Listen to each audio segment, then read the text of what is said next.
sahabat terkasih dimanapun Anda berada, jumpa lagi bersama kami di acara kesayangan kita, Oase Rohani Katolik, edisi hari ini, Rabu Pekan Prapaskah keempat. Saya, Laurencia Fani, senang sekali dapat menjumpai dan akan menemani Anda di sepanjang acara Oase Rohani Katolik ini sampai selesai. Pada hari ini kita sudah kedatangan tamu istimewa, Romo Yosep Selvinus Agut OFM. Selamat datang, Romo. Selamat Ibu Fani dan juga sahabat Oase Rohani Katolik. Selamat berjumpa kembali. Semoga kami menjumpai sahabat Oase Rohani Katolik sekalian dalam keadaan sehat walafiat dan selalu bersuka cita dalam kehidupan. Amin, Romo. Amin. Baik, sahabat terkasih, kita akan mulai perjumpaan ini dengan doa pembuka yang akan dipimpin oleh Romo Yosep. Silakan, Romo. Sahabat Oase Rohani Katolik yang dikasihi Tuhan, marilah kita mengambil waktu sejenak untuk mendekatkan diri kepada Tuhan, mengundang Roh Kudus-Nya untuk hadir dan tinggal bersama kita. Dalam nama Bapa dan Putra dan Roh Kudus. Amin. Tuhan bersamamu. Dan bersama rohmu. Bapa dalam surga, kami bersyukur kepadamu karena melalui karya, pelayanan dan tugas kami sehari-hari, Engkau menampakkan kasih-Mu dan kami dimampukan untuk senantiasa mengasihi sesama di sekitar kami. Berkatilah kami semua, berkatilah anak-anak yang Engkau cintai, berkatilah seluruh karya kami. Kiranya melalui karya ini, nama-Mu senantiasa dipuji, nama-Mu senantiasa dimuliakan. Doa ini kami sampaikan kepadamu ya Bapa, dengan pengantaran Yesus Kristus Putra-Mu, Tuhan dan pengantara kami, yang hidup dan berkuasa bersama Dikau, dalam persekutuan dengan Roh Kudus, Allah sepanjang segala masa. Amin. Dalam nama Bapa dan Putra dan Roh Kudus. Amin. Antifon pembuka. Dalam masa rahmat ini, aku berdoa kepadamu ya Tuhan, demi kerelaanmu, dengarkanlah aku dan selamatkanlah aku seturut janjimu. Bacaan pertama dari kitab Yesaya bab 49 ayat 8 sampai 15. Beginilah firman Tuhan. Pada waktu aku berkenan, aku akan menjawab engkau. Dan pada hari aku menyelamatkan, aku akan menolong engkau. Aku telah membentuk dan membuat engkau menjadi perjanjian bagi umat manusia untuk membangunkan bumi kembali dan untuk membagi-bagikan tanah pusaka yang sudah sunyi sepi. Untuk mengatakan kepada orang-orang yang terkurung, keluarlah, dan kepada orang-orang yang ada di dalam gelap, tampillah. Di sepanjang jalan mereka seperti domba yang tidak pernah kekurangan rumput, dan di segala bukit gundul pun tersedia rumput bagi mereka. Mereka tidak menjadi lapar atau haus. Angin panas dan terik matahari tidak akan menimpa mereka. Sebab penyayang mereka akan memimpin mereka dan akan menuntun mereka ke dekat sumber-sumber air. Aku akan membuat segala gunungku menjadi jalan, dan segala jalan rayaku akan kuratakan. Lihat, ada orang yang datang dari jauh, ada yang dari utara, dari barat, dan ada yang dari tanah Sinim. Bersorak-soraklah hai langit, bersorak-soraklah hai bumi, dan bergembiralah dengan sorak-sorai, hai gunung-gunung. Sebab Tuhan menghibur umat-Nya dan menyayangi orang-orangnya yang tertindas. Sion berkata, Tuhan telah meninggalkan aku, dan Tuhanku telah melupakan aku. Dapatkah seorang perempuan melupakan bayinya, sehingga ia tidak menyayangi anak dari kandungannya? Sekalipun dia melupakan, aku tidak akan melupakan engkau. Demikianlah sabda Tuhan. Syukur kepada Allah. Marilah kita tanggapi dengan mazmur. Tuhan itu pengasih dan penyayang. Tuhan itu pengasih dan penyayang. Tuhan itu pengasih dan penyayang, panjang sabar dan besar kasih setianya. Tuhan itu baik kepada semua orang dan penuh rahmat terhadap segala yang dijadikannya. Tuhan itu pengasih dan penyayang. Tuhan itu setia dalam segala perkataannya dan penuh kasih setia dalam segala perbuatannya. Tuhan itu penopang bagi semua orang yang jatuh dan penegak bagi semua yang tertunduk. Tuhan itu pengasih dan penyayang. Tuhan itu adil dalam segala jalannya dan penuh kasih setia dalam segala perbuatannya. Tuhan dekat pada setiap orang yang berseru kepadanya, pada setiap orang yang berseru kepadanya dalam kesetiaan. Tuhan itu pengasih dan penyayang. Terpujilah Kristus Tuhan, Raja mulia dan kekal.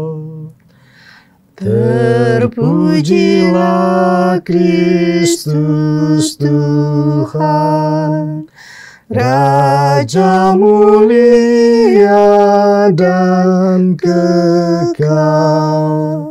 Akulah kebangkitan dan hidup, sabda Tuhan.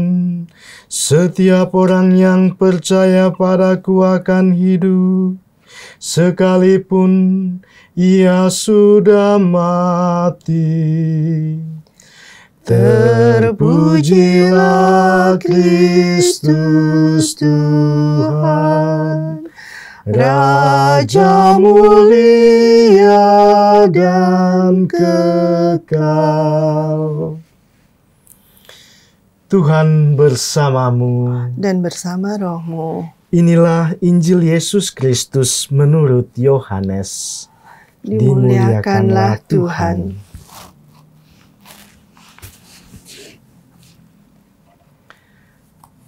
Yesus berkata kepada mereka,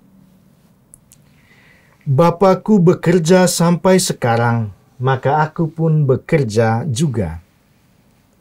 Sebab itu, orang-orang Yahudi lebih berusaha lagi untuk membunuhnya, bukan saja karena ia meniadakan hari Sabat, tetapi juga karena ia mengatakan bahwa Allah adalah Bapanya sendiri dan dengan demikian menyamakan dirinya dengan Allah.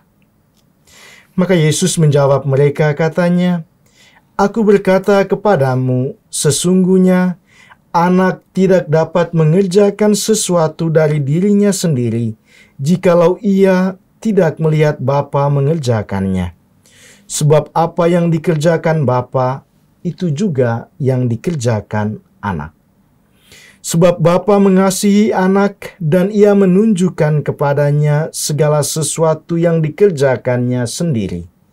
Bahkan ia akan menunjukkan kepadanya pekerjaan-pekerjaan yang lebih besar lagi daripada pekerjaan-pekerjaan itu, sehingga kamu menjadi heran. Sebab sama seperti Bapa membangkitkan orang-orang mati dan menghidupkannya, Demikian juga anak menghidupkan barang siapa yang dikehendakinya.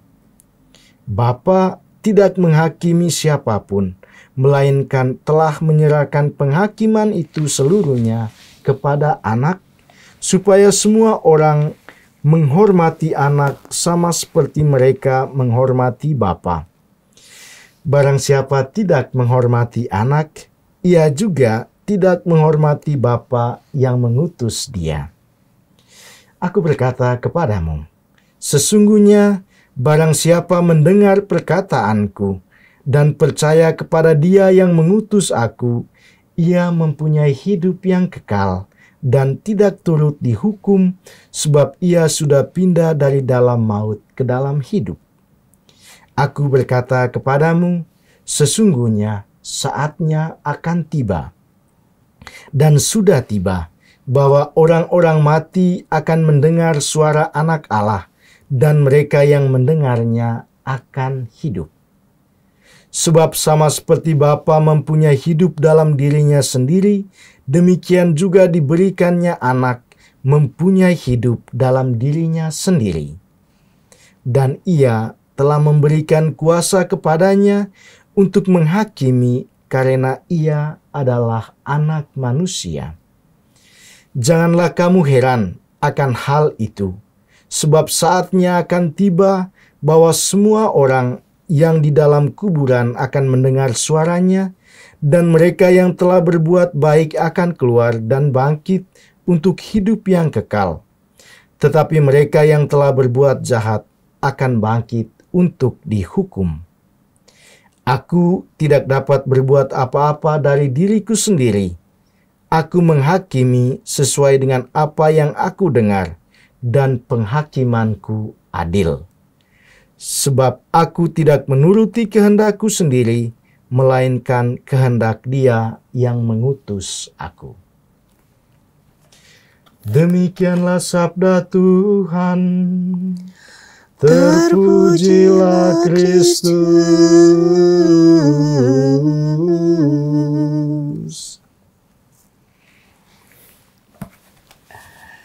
Sahabat terkasih, demikian telah kita simak bersama firman Tuhan.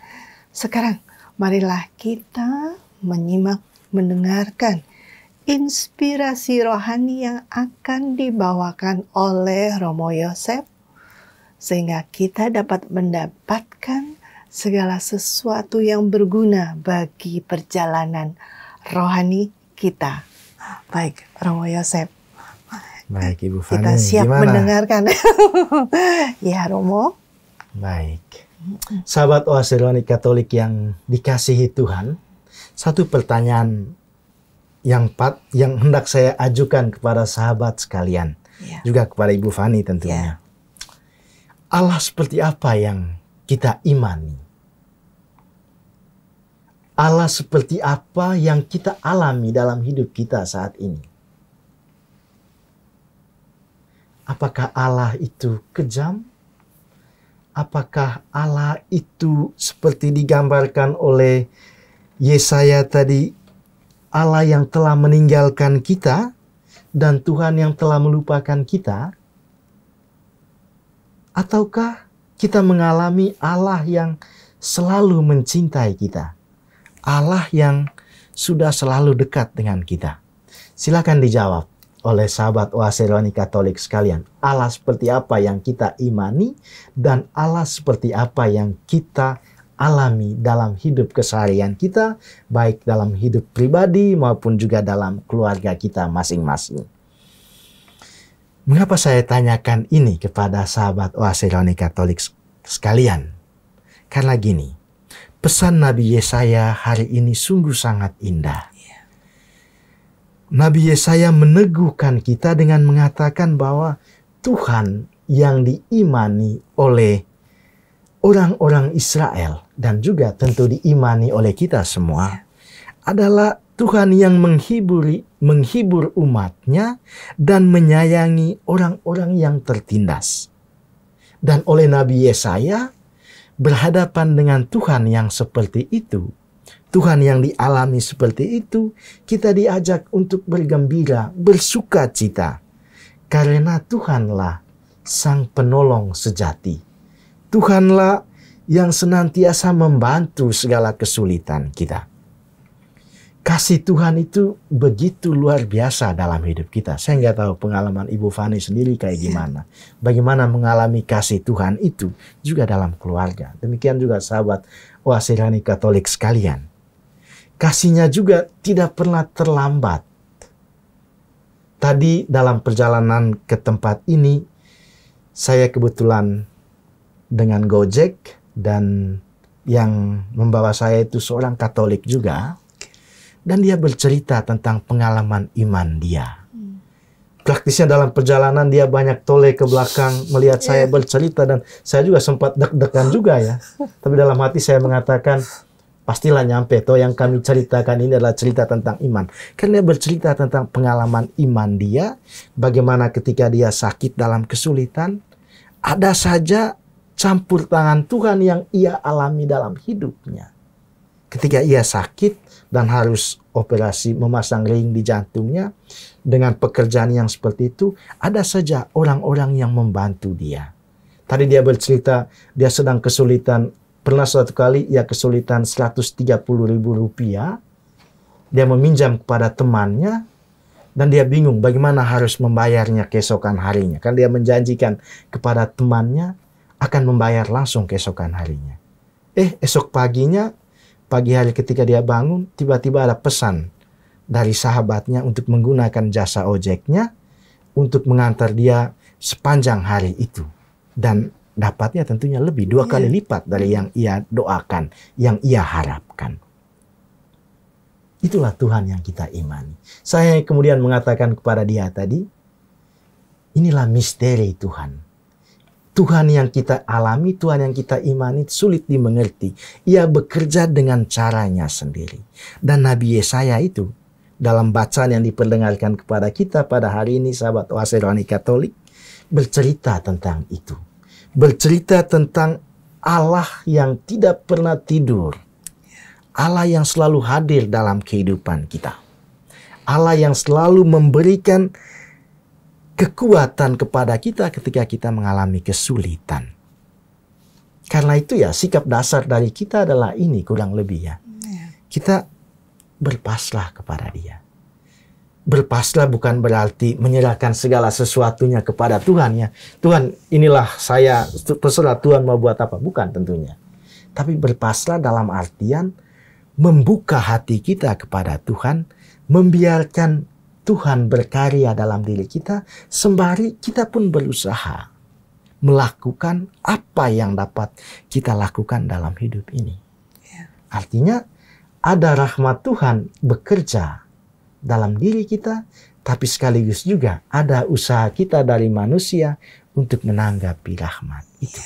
Dan Nabi Yesaya mengungkapkan itu pada hari ini kepada kita, bahwa tidak mungkin seorang ibu melupakan bayinya. Demikian juga Allah yang kita imani. Apalagi Allah yang kita imani, Dia pasti lebih lagi mencintai anak-anak yang telah diciptakannya, yang telah dihadirkannya dalam hidup ini. Pertanyaan bagi kita adalah ini, pada masa Prapaskah ini, pada masa pantang dan puasa ini. Apakah kita sudah mampu mempertajam iman kita? Apakah kita sudah siap mempersiapkan hati, pikiran, perasaan kita kepada Tuhan? Dengan apa? Dengan tingkah laku tobat kita. Karena sebentar lagi kita akan merayakan Paskah. Sebentar lagi kita akan merenungkan kisah penderitaan Tuhan. Sudah saatnya bagi kita untuk membuka hati kita, membiarkan diri kita untuk melakukan tobat, melakukan amal yang banyak dalam hidup ini, melakukan pekerjaan-pekerjaan yang baik. Agar apa? Agar Tuhan dari hari ke hari hadir dalam diri kita, dan kita pun dengan hati yang jernih, dengan bersih, dengan pikiran yang terang, dengan perasaan yang damai, kita datang kepadanya, dan kemudian kita menikmati karya Tuhan dalam hidup ini. Nanti pertanyaan berikutnya adalah ini. Lantas apa yang dapat kita lakukan? Apa yang perlu kita lakukan dalam hidup ini? Bacaan Injil nanti akan menjawab apa yang harus kita kerjakan dalam hidup ini. Kurang lebih demikian Ibu Fani. Kalau Ibu Fani mau bertanya silakan. Iya Romo. Bahkan Allah sendiri berkata bahwa Bapa sangat penuh kasih dan setia. Even kalau seorang ibu itu lupa ke anaknya yang dikandungnya, Allah tidak akan pernah melupakan kita. Iya. Maka jangan coba-coba untuk menghindar dari Allah. Begitu ya Romo ya. Tidak ada tempat bagi kita untuk bersembunyi. Iya. Allah selalu hadir dalam seluruh dinamika hidup kita. Bahkan pengalaman-pengalaman kecil sekalipun Allah hadir di sana. Ingat pengalaman ojek tadi ya yang sama saya. Dia menyadari sungguh. Dia tidak tahu saya seorang pastor, tapi dia mengatakan, Bapak ternyata Tuhan itu selalu hadir ya dalam kesulitan-kesulitan hidup kita. Tuhan itu selalu memberikan jalan keluar bagi setiap persoalan kita. Saya harap sahabat Oase Rohani Katolik sekalian juga punya iman yang sama. Iman yang sederhana saja. Nggak usah iman yang besar-besar dan luar biasa. Yang sederhana. Iya. Demikian Ibu.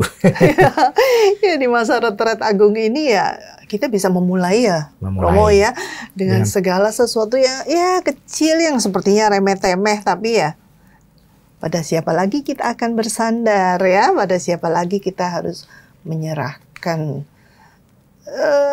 semua ini ya Romo ya. Sepertinya begini, bahkan pada seseorang yang diambang maut pun itu masih ada celah pintu pertobatan ya Romo ya. Keselamatan itu ditujukan kepada semua orang, bahkan kepada seorang berdosa sekalipun. Allah menawarkan pertobatan. Pertanyaannya memang kembali kepada kita. Kita mau nggak bertobat? Ambil nggak pertobatan itu? Iya, baik Romo, kita jeda sejenak ya di sesi yang pertama ini, sahabat terkasih. Kita jeda sejenak di sesi yang pertama ini. Jangan kemana-mana, tetap di tempat Anda dan kita jumpa lagi di sesi yang kedua.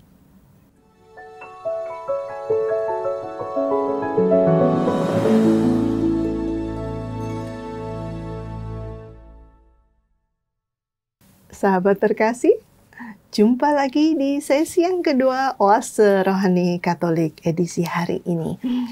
Masih bersama dengan kita, Romo Yosef dan saya Fani, kita akan melanjutkan permenungan kita di hari ini. Tapi sebelumnya, jika Anda yang ingin menanyakan atau mengutarakan sesuatu, dapat mengirimkan tulisan Anda ke email kami di orkkj2021@gmail.com atau ke nomor telepon WhatsApp 0881 0251 33438. Baik Romo, kita lanjut ya. Baik. Di sesi yang kedua ini Romo akan memberikan kami peneguhan tentang Injil Yohanes ya Romo ya. Iya. Silakan Romo. Iya. Kalau tadi pertanyaan sahabat Oase Rohani Katolik yang terkasih, kalau tadi dalam pertanyaan di akhir sesi pertama, saya bertanya demikian ya. Bagaimana cara kita menanggapi sabda Tuhan, menanggapi kasih Tuhan dalam hidup kita? Maka pertanyaan dalam sesi kedua ini, saya juga ingin mengajukan pertanyaan ini kepada sahabat Oase Rohani Katolik, kepada Ibu Fani juga tentunya. Bagaimana kita merasakan dan menampakkan kehadiran Allah dalam hidup ini? Bagaimana kita mewujudkan kehadiran Allah dalam hidup ini? Silakan dijawab oleh sahabat Oase Rohani Katolik sekalian. Saya bertanya ini karena jawabannya ada dalam bacaan Injil hari ini.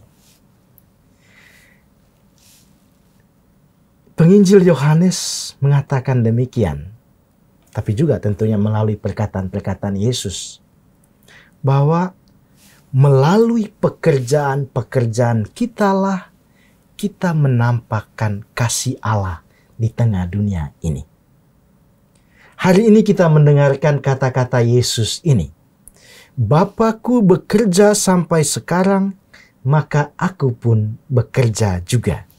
Karena itu sahabat Oase Rohani Katolik yang terkasih, saya mengajak saudara sekalian untuk memusatkan perhatian pada kata ini. Kerja, pekerjaan. Apa maknanya dalam hidup kita?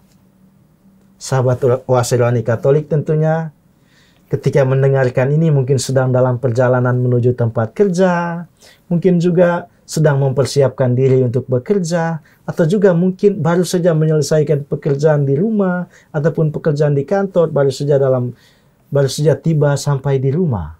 Pertanyaannya, apa makna kerja kita? Untuk apa kita bekerja?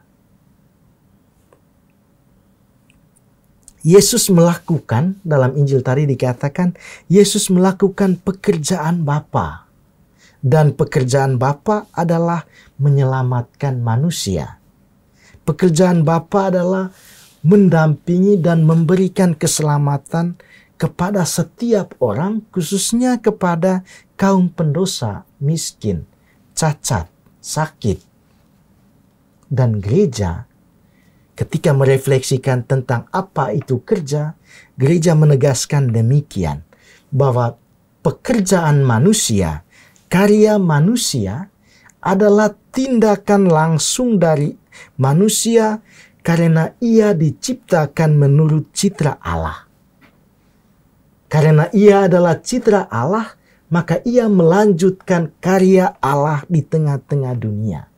Manusia dipanggil untuk sama-sama, bersama-sama melanjutkan karya penciptaan melalui memelihara bumi ini, melalui mengasihi sesama di sekitarnya, melalui tindakan-tindakan konkret, mungkin dalam masa Prapaskah ini, melalui tindakan-tindakan amal kasih, melalui derma, melalui puasa yang ia lakukan.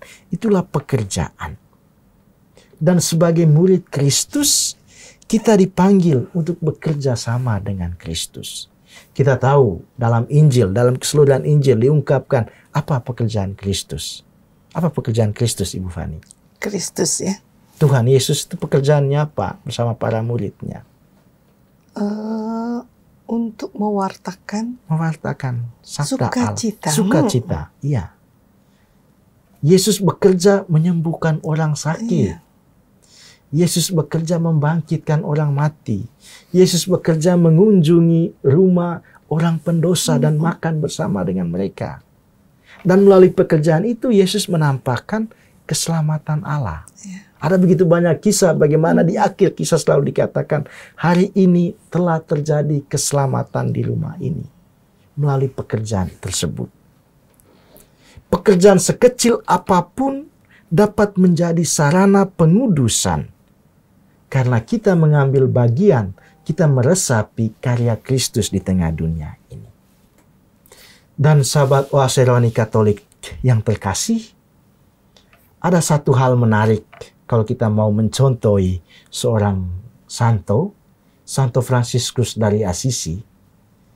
Dia mengatakan, dia menegaskan dan meminta kepada orang-orang pengikut-pengikutnya untuk senantiasa bekerja, bahkan dia katakan bekerja dengan tanganmu sendiri. Dan Santo Fransiskus dari Assisi mengingatkan bahwa kemalasan adalah musuh bagi jiwa.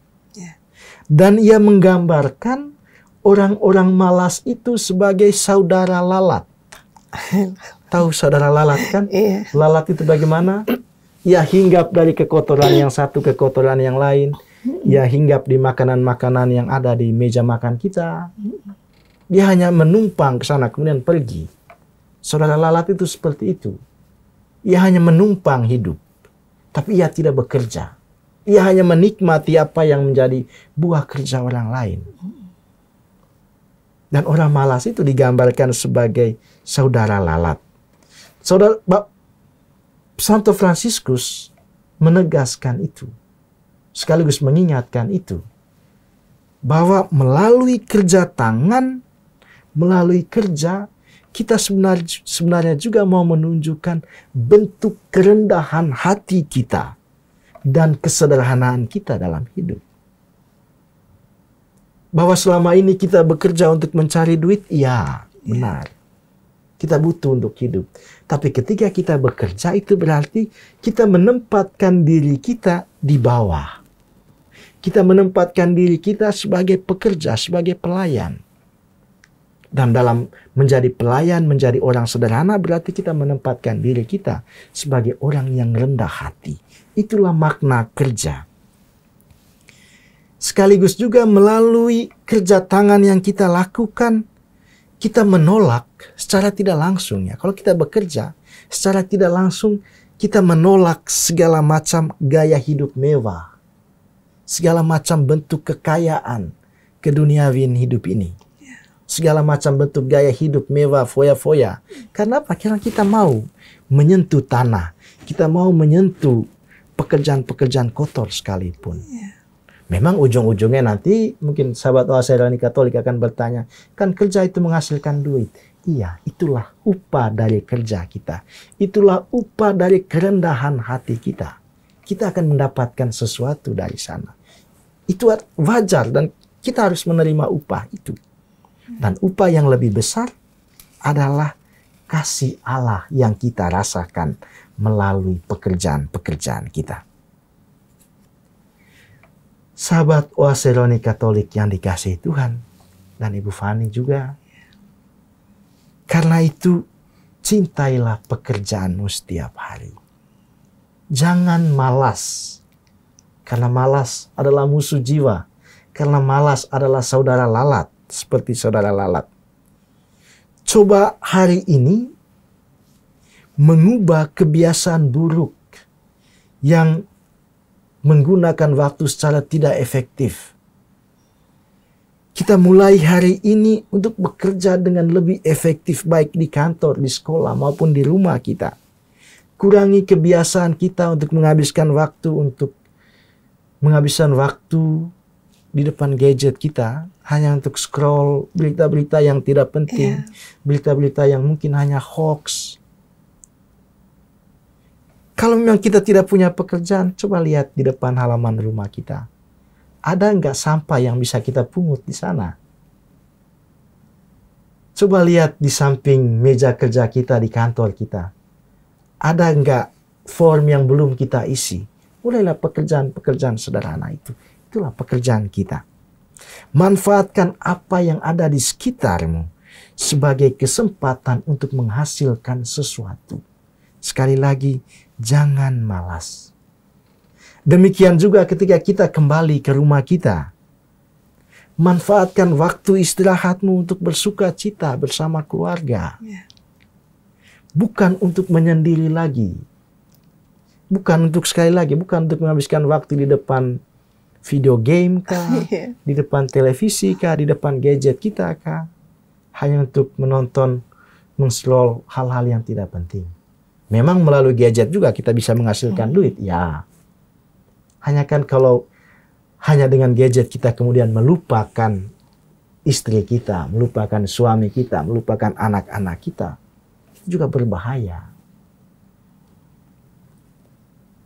Karena itu, saudara-saudari yang terkasih, sahabat-sahabat Oase Rohani Katolik yang dicintai Tuhan, lakukanlah pekerjaanmu dengan penuh sukacita dan dengan penuh kegembiraan. Ingat, Yesus katakan kepada kita pada hari ini sekali lagi, Bapakku bekerja sampai saat ini, dan aku pun bekerja juga.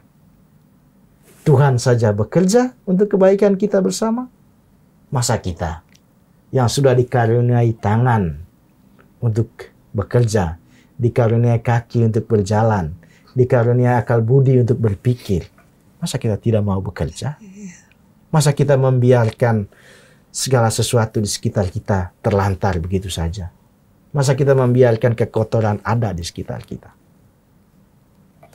Bapakku dan Yesus bekerja, kata Yesus hari ini, dan kita pun diajak untuk mari kita bekerja bersama-sama untuk membangun dunia yang lebih baik. Ibu Fani, kurang lebih seperti itu. Iya. Yang dapat saya sampaikan pada saat ini. Jadi memang kita itu suatu wujud juga ya Romo ya untuk memuliakan Tuhan, yaitu dengan berkarya. Jangan cuma bengong aja menumpang seperti saudara lalat itu ya Romo ya. Nah, kadang kita bagaimana sih Romo menyemangati atau membangunkan gitu. Karena kadang-kadang di sekitar kita, orang-orang terdekat kita itu terlena sekali loh dengan gadget, dengan keadaan yang sekarang ini ya. Dengan tawaran-tawaran dari dunia ini ya.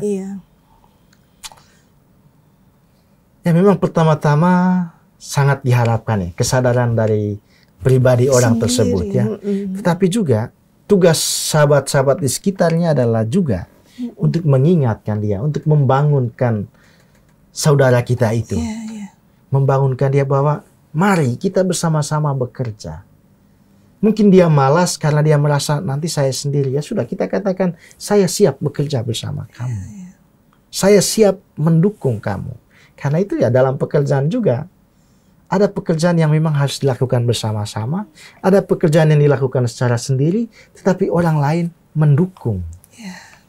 Orang lain memberi support, memberi semangat kepada dia supaya dia bekerja dengan penuh sukacita dan penuh kegembiraan. Begitu, kurang lebih begitu kita membangunkan orang-orang di sekitar kita ya. Itu termasuk tugas kita ya Romo. Jangan didiamkan juga. Jangan didiamkan juga, jangan biarkan orang malas menjadi semakin malas. Romo ada pesan atau closing statement antara bacaan firman kita pada hari ini untuk sahabat semua? Ya, baik. Ibu Fani, sahabat Oase Rohani Katolik yang dicintai Tuhan. Hari ini Nabi Yesaya dan Penginjil Yohanes mengetengahkan kisah yang menarik. Pertama-tama, Tuhan selalu ada bersama kita. Dan Tuhan selalu memberikan, melimpahkan kasih kepada kita semua melalui caranya yang kadang sulit kita pahami. Tapi sekaligus juga Tuhan meminta, Tuhan berharap dari kita semua untuk melakukan segala sesuatu, untuk mewujudkan kasih yang telah Tuhan berikan kepada kita dalam hidup ini. Melalui apa kita mewujudkan kasih? Melalui pekerjaan-pekerjaan kita. Sahabat Oase Rohani Katolik, lakukanlah pekerjaan-pekerjaanmu dengan penuh sukacita dan kegembiraan karena Tuhan hadir di sana. Amin. Pasti kita dimampukan ya Romo ya. Baik, sahabat terkasih, kita sudah di penghujung acara Oase Rohani Katolik edisi hari ini. Acara kita akan ditutup dengan doa dan mohon berkat dari Romo Yosef. Mari Romo, silakan. Baik, sahabat Oase Rohani Katolik, mari kita menutup pertemuan kita dengan memohon kehadiran Tuhan, sekaligus memohon berkat Tuhan dalam seluruh karya dan pekerjaan-pekerjaan baik kita. Marilah berdoa.